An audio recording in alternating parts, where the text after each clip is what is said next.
বহুত দুঃখ পাই একত্ৰিত হয়েছে আমাদেৰ কাছে অটোসেনা তৰ্ক কৰে সব দুঃখ খাই বাংলাদেশেৰ যে পৰিস্থিতি অসহনীয় পৰিস্থিতি দুঃখৰ পৰিস্থিতি হৈছে হিন্দু অত্যাচাৰ সেইটোৰ কাৰণে প্ৰতিবাদ জনাবলৈ বা গৰিহৰ জনাবলৈ আমালোকে ইয়াত একত্ৰিত হৈছে আমালোকৰ এতিয়া দেশ যেতিয়াও ভাৰতবৰ্ষ এতিয়াও ভালে আছে সুখতে আছে কাৰণ আমালোকৰ বৰ্তমান প্ৰধানমন্ত্ৰী মাননীয় ডক্টৰ নৰেন্দ্ৰ মোদী ডাঙৰীয়া বৰিষ্ঠ ষ্টেপ লোৱাৰ কাৰণে আমাৰ ভাৰতবৰ্ষ বহুত আগবাঢ়ি আছে ইপিনে অমিত শ্বাহ ডাঙৰীয়া হোম মিনিষ্টাৰ হৈ দেশৰ শান্তি ৰক্ষা কৰি আছে ইপিনে যোগী উত্তৰ প্ৰদেশৰ ষ্ট্ৰং হৈ আছে আমাৰ অসমৰ বিশেষকৈ আমি য'ৰ পৰা বিলং কৰোঁ আজি অসমতে আমি থাকোঁ আমিও জালুকবাৰী সমষ্টিৰ পৰাই বিলং কৰোঁ আমাৰ ডক্টৰ মাননীয় মুখ্যমন্ত্ৰী মহোদয় হেমন্ত বিশ্ব শৰ্মা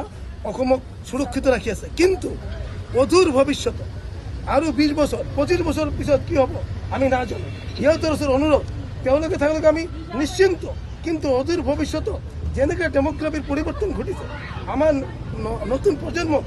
আমি কেনেকৈ কৰি ছেভ কৰিম সেইটো ক'ব পৰা নাই সেইকাৰণে তেওঁলোকৰ ওচৰত অনুৰোধ জনাওঁ তেওঁ অদূৰ ভৱিষ্যতৰ চিন্তা কৰি এতিয়া দেশৰ বহুত কিবা ৰুল ৰেগুলেশ্যন চেঞ্জ কৰিব লাগিব পাৰে আমালোকৰ অতীতত যেতিয়া কংগ্ৰেছ চৰকাৰ আছিল বা ইয়াৰ আগত মহাত্মা গান্ধী যি ভুল নীতিৰ কাৰণে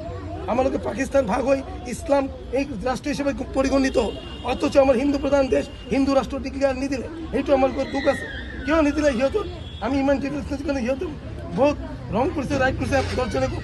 আৰু এতিয়া বৰ্তমানেও যেতিয়া ইন্দিৰা গান্ধীৰ আমলত 1971 পাকিস্তানৰ মুক্তিযুদ্ধহঁতক হেল্প কৰিবলৈ আগবাঢ়ি গ'ল আমাৰ কিমান সৈন্য গ'ল আমাৰ কিমান অৰ্থ গ'ল তাৰপিছতো বাংলাদেশক এনেকৈ কৰি এৰি দিব নালাগিছে জিতিছিল তো লৈ ল'ব লাগিছে কাৰণ আমাৰ পৰা যেতিয়া চিহ্ন লৈ লওঁ টুকুৰা লৈ লওঁ আমি বাংলাদেশ আমাৰ লগত যুক্ত কৰিব লাগিছে আজি এই প্ৰব্লেমটো নহ'লে হয় কাৰণ আজি বাংলাদেশক আমি স্বাধীন কৰিলোঁ আমালোকে জন্ম দিল বুলি ক'ব লাগিব ভাৰতবৰ্ষই দিলে কিন্তু ভাৰতৰ সৈন্য মৰিল ভাৰতৰ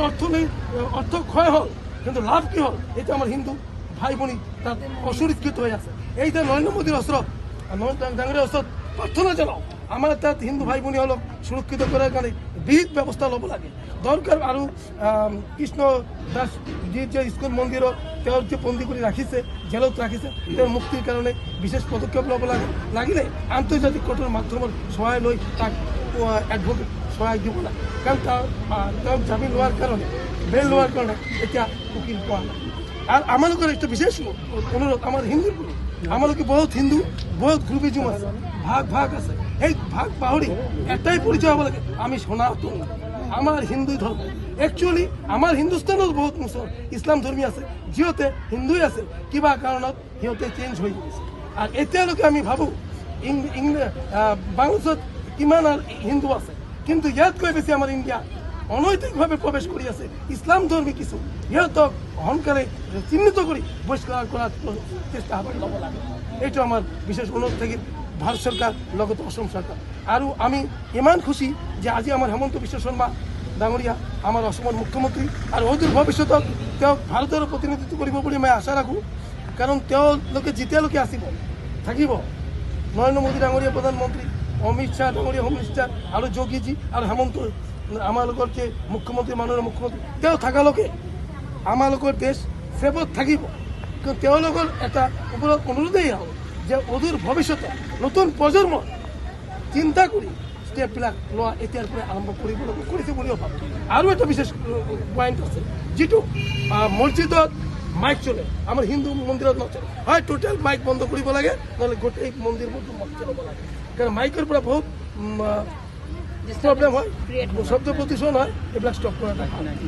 যিকোনো খবৰৰ বাবে যোগাযোগ কৰক 7099017330 অথবা 7099017990 নম্বৰত।